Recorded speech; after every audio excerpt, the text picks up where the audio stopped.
Assalamualaikum, nama saya Imran bin Abdullah. Nombor kad matrik saya 10DE19F1011. Saya dari Politeknik Sebarang Perai, Jabatan Elektrik dan Elektronik dan kelas DE3A. Tajuk video kami adalah peranan syariah yang berkait dengan pengharaman rokok elektronik ataupun vape. Objektif video kami buat ini adalah untuk memberi kesedaran kepada ibu bapa, masyarakat dan kerajaan tentang bahayanya menghisap rokok elektronik atau vape. Rokok elektronik ataupun vape adalah salah satu sebuah rokok jenis dari penghantar nikotin elektronik. Rokok elektronik ini dirancang untuk membantu perokok untuk berhenti menghisap rokok tembakau dan secara perlahan berhenti menghisap rokok.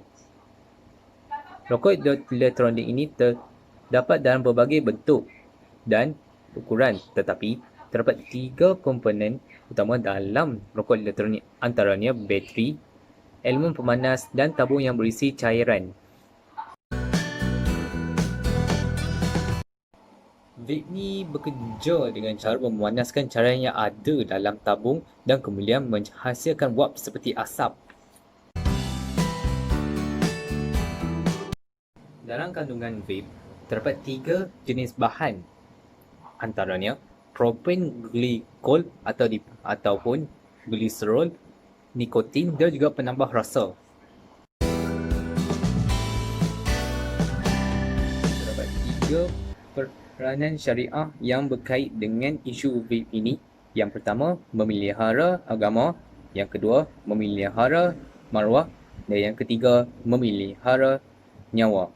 Yang pertama, kita akan bercakap tentang peranan syariah dalam memelihara agama daripada gejala vape yang akan dibentangkan oleh Muhammad Faris bin Ma'ali. Silakan.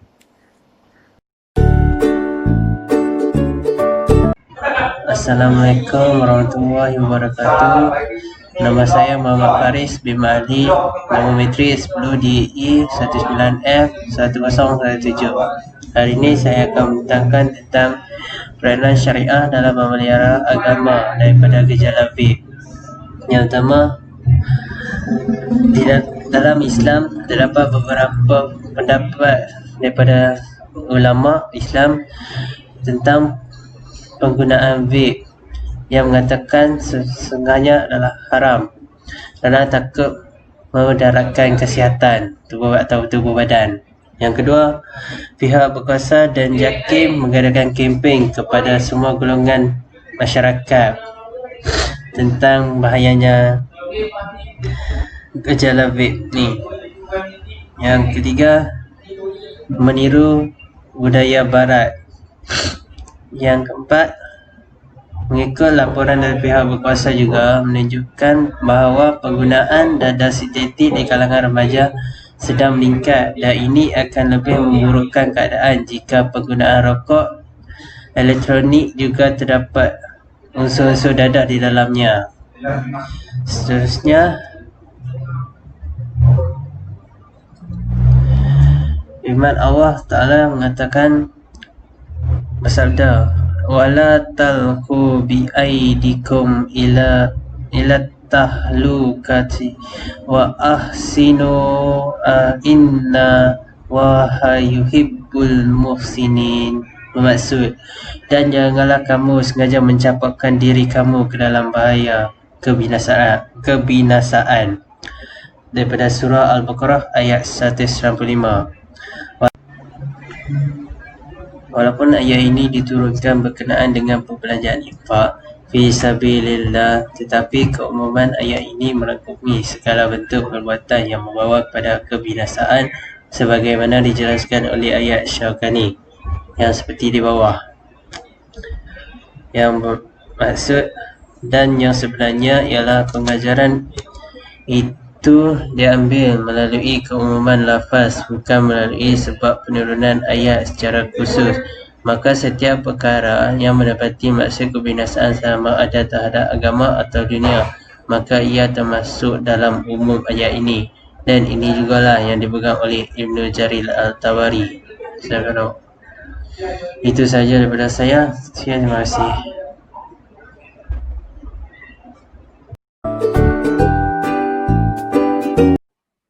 Assalamualaikum. Nama saya Muhammad Faiz bin Muhammad. Nombor kad matrik saya 10DEE 19F1019. Saya akan membentangkan tentang peranan syariah dalam memelihara maruah daripada isu vape. Memelihara maruah. Setiap Muslim wajib menjaga maruah diri daripada melakukan perbuatan mencemarkan nama baik dan menjatuhkan kehormatan diri sendiri. Umat bermaruah ialah umat yang memiliki jati diri dan berpegang kepada ajaran Islam dan tidak terpengaruh dengan unsur asing yang merosakkan.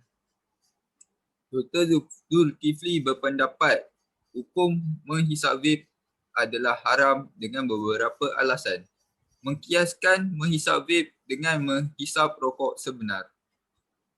Pandangan pakar yang mengatakan kemudaratan menghisap vape adalah lebih teruk daripada merokok. Pembaziran duit dengan membeli alat vape dan cecair yang mahal. Meniru cara amalan hidup orang barat. Amalan yang tidak bermaruah. Mengambil kaedah Sad Al-Zariyah menutup pintu kerosakan. Segi syariat Islam, pemeliharaan maruah dan harga diri perkara penting dalam kehidupan manusia. Kajian sains dan kejuruteraan hendaklah mengambil kira kepentingan maruah umat.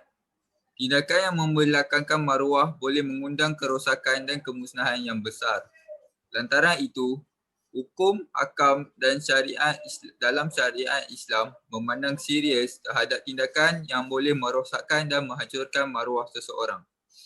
Oleh itu, sebagai umat Islam, kita wajiblah mengetahui cara menjaga diri agar maruah diri orang Islam sentiasa dipandang mulia oleh semua masyarakat. Terdapat hadis mengatakan, sesungguhnya orang yang paling mulia di sisi Allah Subhanahu Wa Taala ialah orang yang lebih bertakwa di antara kamu. Sesungguhnya Allah Subhanahu Wa Taala Maha mengetahui. Rasulullah SAW bersabda, sesungguhnya yang halal itu jelas dan yang haram itu jelas. Di antara keduanya, terdapat perkara-perkara yang syubhat sama-sama mengenai halal haram yang tidak diketahui oleh orang ramai. Maka sesiapa yang takut terhadap syubhat bermakna dia telah menyelamatkan agama dan kehormatannya. Dan sesiapa yang terjerumus dalam perkara syubhat maka akan terjerumus dalam perkara yang diharamkan. Sekian, terima kasih.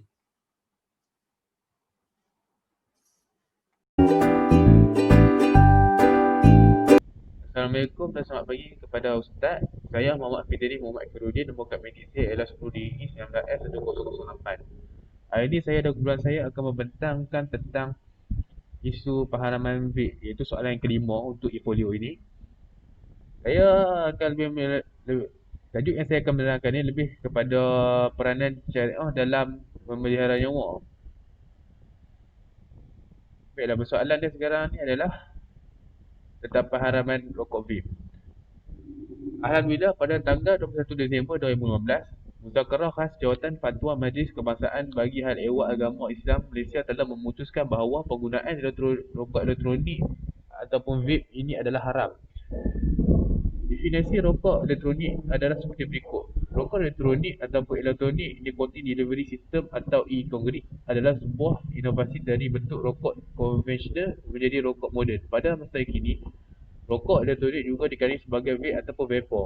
Perkataan vape berasal daripada perkataan Inggeris daripada perkataan vaporization yang membawa maksud proses pengawapan dan juga proses kepada vaporizer, iaitu alat yang digunakan untuk menghisap ganja, tembakau dan campuran rokok lain. Ini adalah vape ini menunjukkan bahawa dia mengandungi kandungan yang tidak elok yang boleh merosakkan badan seperti yang Islam larang dalam Al-Quran. Seterusnya, pendapat pakar. Di sini saya telah memilih 3 pendapat pakar berkenaan dengan penggunaan rokok elektronik. Antaranya, Dentist jadi bahagian penilaian hukum pharmaceutical US Food dan Drug Administration ataupun USFDA telah mengkaji 19 jenis rokok yang dikeluarkan oleh dua pengeluar iaitu Enjoy dan Smoking Everywhere. Mereka mendapati terdapat bahan tabakok spesifik nitrosamines ataupun TSNAS yang boleh menyebabkan kanser dalam kedua-dua jenama rokok tersebut. Malah perkataan nikotin yang terdapat dalam e-rokok tidak sama dengan nilai yang ditulis pada label. Terdapat sedikit nikotin dalam e-rokok yang dikatakan nikotin free. Pendapat kedua pula iaitu Timbalan Menteri Kesihatan Datuk Seri Dr. Helmi Yahya dalam satu kenyataan mengatakan bahawa di dalam rokok elektronik terdapat nikotin dan preolin glycol. Dan apabila dipanaskan dalam perut cair melebihi 5 volt, kombinasi bahan cair itu akan bersifat seperti bahan pengawet. Bahan pengawet inilah yang meningkatkan kemungkinan kanser dalam tubuh badan. Pendapat pakar yang ketiga pula, menurut Kementerian Kesihatan Malaysia KKM, fenomena penggunaan vape ini bertentangan dengan dasar dan polisi KKM untuk menjadikan Malaysia sebagai sebuah negara yang bebas dari sebarang bentuk amalan rokok. Ia juga tidak sehari dengan perjanjian WHO yang telah ditandatangani oleh Malaysia semenjak tahun 2005. KKM telah menubuhkan satu jawatankuasa teknikal bagi membangkitkan kesan rokok elektronik dan shisha terhadap kesihatan. Pada bulan Ogos tahun 2013, jawatankuasa ini mengambil masa selama 5 hingga 4 bulan untuk membuat penetapan kerana itu kurang kajian-kajian yang saintifik berkaitan rokok elektronik dan vape. Jawatankuasa ini telah meneliti beberapa kertas kajian saintifik yang dilaporkan terutamanya daripada WHO, FCTC dan International Union Against Tuberculosis and Lung Disease. Daripada pendapat pakar di atas telah terbukti bahawa manusia pada ketika itu sudah mempunyai sifat ingin tahu akan perkara baru sama ada baik ataupun buruk. Seterusnya, antara dalil pengharaman perkara yang mudaratkan adalah seperti yang saya akan terangkan, iaitu firman Allah Ta'ala, wala tulqu biaidikum ilal tahlukatis wa asyi inna waha yuhibbul sidin, yang beri maksud, dan janganlah kamu sengaja mencampakkan dirimu ke dalam bahaya kebinasaan. Surah Al-Bara juzuk kedua ayat yang ke-195. Walaupun ayat ini diturunkan berkenaan dengan perjanjian infak fisabilillah, tetapi keutamaan ayat ini menerangkan segala bentuk perbuatan yang membawa kepada kebinasaan. Firman kedua Allah Ta'ala iaitu wala taqtulu anfusakum innallaha kana bikum rahiman, yang beri maksud, janganlah kamu membunuh diri kamu, sesungguhnya Allah sentiasa mengasihi kamu. Surah Al-Nas juzuk keempat ayat yang ke-29. Menurut Al-Jassas, ayat tersebut mengandungi larangan daripada melakukan pembunuhan sama ada terhadap orang lain ataupun terhadap diri sendiri. Rujuk Ahkam Al-Quran juzuk 3 ayat yang ke-127. Yang ketiga, sabda Rasulullah SAW, La dororo wa la diroro. Maksudnya, tiada kemudaratan dan tidak harus mengenakan kemudaratan. Riwayat Ahmad dan Ibnu Majah. Hadis ini juga menunjukkan pengharaman melakukan kemudaratan secara umumnya, sehingga nas hadis ini menjadi salah satu kaedah fiqh. Keempat, sabda Nabi Muhammad SAW iaitu waman tahassusun man faqatala nafsuhu fasumuhu fi yadihi yatahassahu fi nari jahannam khalidan fiha abadan. Maksudnya, sesiapa yang menengguk racun lalu membunuh dirinya, maka racunnya akan sentiasa di tangan sambil menengguknya di dalam neraka Jahannam berkekalan selama-lamanya. Riwayat Al-Bukhari dan Muslim. Hadis ini menjadi ancaman balasan neraka dan sesaan yang dahsyat bagi orang yang melakukan tindakan yang membinasakan diri sendiri secara umumnya. Dalil tersebut mengharamkan segala bentuk tindakan yang membunuh dirinya. Seterusnya, untuk memelihara nyawa umat Islam, haruslah mengetahui akan sesuatu perkara yang sama ada haram atau halal. Oleh itu, saya akan memberitahu hukum fiqh. Hukum fiqh ini adalah berdasarkan daripada kenyataan di atas dan juga nas yang dinyatakan, maka kita berpendapat bahawa penggunaan rokok elektronik juga hukumnya adalah haram. Ini kerana seperti yang saya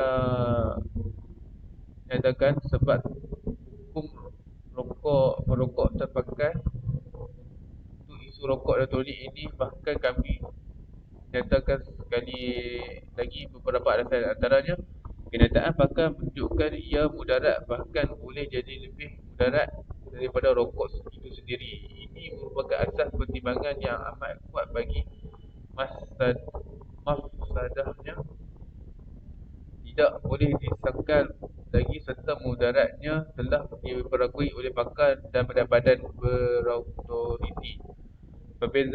Pembaziran yang berlaku sama ada pada alat vape itu sendiri maupun bahan cecair yang menjadi siasat panjang. Dikatakan bahawa harga alat tersebut sekitar ratusan ringgit, dan bagi sesetengah jenis ianya mempunyai cecair hingga ribuan ringgit. Meniru budaya yang bukan Islam dan dilihat tidak bermaruah. Seterusnya, fatwa ulama dan pendapat ilmuwan Islam. Di sini fatwa yang dikeluarkan menyatakan hukumnya sama seperti rokok biasa. Hukumnya itu haram. Seperti yang dinyatakan oleh dua orang tokoh berikut. Yang pertama, Syekh Muhammad Sa'alih Al-Munajid di dalam jawapan beliau terhadap isu penggunaan rokok elektronik mengatakan bahawa rokok elektronik hukumnya adalah sama seperti rokok tradisional, iaitu haram. Padanya, tidak ada kebaikan bagi mereka yang ingin mencuba meninggalkan amalan menghisap rokok beralih daripada rokok tradisional kepada rokok elektronik, kerana mudaratnya sama juga seperti rokok biasa berdasarkan laporan dari pakar. Tokoh yang kedua pula iaitu Syekh Uthman Al-Khamis yang berpendapat bahawa rokok elektronik adalah haram kerana ianya memudaratkan. Seperti yang memudaratkan, maka Islam terlebih dahulu akan menolak demi menjaga masalah sekalian umat. Seterusnya, penggunaan vape dari sudut maslahah ammah. Pihak berkuasa juga berhak mengambil keputusan mengharamkan vape jika terdapat maslahah ammah. Ini berdasarkan media tanggungjawab pemerintah dan terungkap daripada kaedah fiqh. Seperti ayat ini, iaitu tasarruful al-imami ala ar-ra'iyati manutun bil maslahati. Maksudnya, tindakan pemerintah terhadap rakyatnya hendaklah bergantung kepada maslahah. Rujuk Bal al-Mahid fi Usul al-Fiqh, ayat juzuk pertama, ayat yang ke-309. Jika sekiranya wujud masalah ammah yang sebenarnya dalam pengharaman vape, maka adalah menjadi kewajipan kepada rakyat untuk mematuhinya, sebagaimana setengah pemerintah pada zaman dahulu pernah membuat larangan rokok berdasarkan kepada masalah ammah, dan ulama mewajibkan rakyat mematuhinya. Al-Syahwani, seorang ulama dalam mazhab Syafi'i, ketika membicarakan berkenaan kewajipan mentaati pemerintah dan perkara yang melibatkan masalah ammah, telah memberi contoh larangan merokok berdasarkan masalah ammah. Jika pemerintah membuat arahan supaya tidak menghisap rokok yang dikenalkan pada zaman itu, maka wajib menghisap rokok yang dikenalkan pada zaman ini, maka wajib ke atas mereka ataupun rakyat untuk mentaatinya. Pada waktu yang lalu, timbalan pemerintah pernah mengeluarkan arahan di Mesir supaya tidak merokok di jalan-jalanan dan kafe-kafe. Lalu ramai yang mengingkarinya, maka mereka adalah pelaku maksiat. Sejarah tersebut menunjukkan bahawa pengharaman rokok berdasarkan kepada masalah amak adalah sesuatu yang pernah berlaku pada masa lalu dan ulama mengiktirafkan ia sebagai larangan yang wajib dipatuhi. Justru pengharaman rokok elektronik ataupun vape boleh dikaitkan dengan kewujudan elemen masalah amak. Penemuan sesuatu sebagai masalah amak dalam perkara yang melibatkan hukum adalah peranan para ulama dan mujtahid. Sebagaimana Abu Salam Al-Abah menjelaskan ketika membicarakan berkenaan masalah ammah, kepastian wujudnya syarat-syarat ini pada setiap masalah secara kes demi kes adalah tugas para mujtahidin yang mempunyai kelayakan berijtihad dan memenuhi syarat-syarat. Akhir sekali, dalam isu ini ramai juga berpendapat bahawa ia adalah salah satu cara untuk menolong penghisap rokok tegar berhenti daripada merokok. Justru itu mereka menggunakan rokok elektronik sebagai alternatif kepada cara berhenti merokok. Sebenarnya anggapan ini adalah menyimpang dari asas kerana dikatakan ada juga bahan nikotin yang asalnya daripada bahan yang boleh menyebabkan ketagihan dan memudaratkan kepada kesihatan manusia. Seperti mana isu merokok juga menyuruh kepada khalayak umat Islam untuk meninggalkan penggunaan rokok elektronik ataupun vapor berdasarkan kepada kenyataan yang telah saya terangkan tadi. Alangkah baiknya duit yang kita gunakan untuk membeli rokok ataupun vapor kita masukkan ke tabung masjid atau menyantuni anak yatim, memberi makan kepada fakir miskin serta membantu keperluan asas. Semoga Allah Ta'ala kurniakan kepada kita taufik dan hidayah dan berikan kepada kita kesihatan yang baik. Sekian, terima kasih.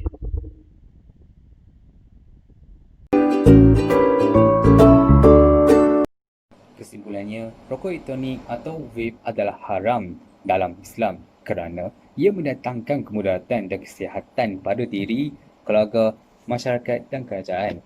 Oleh sebab itu, kerajaan perlu mengambil tahu tentang isu ini dan bertindak supaya tidak berlakunya perkara-perkara yang akan memburukkan nama negara dan Islam.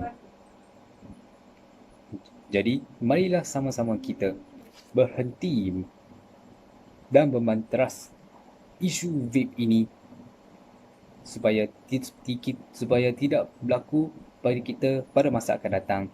Terima kasih kerana menonton video kami. Itu saja saya cakap.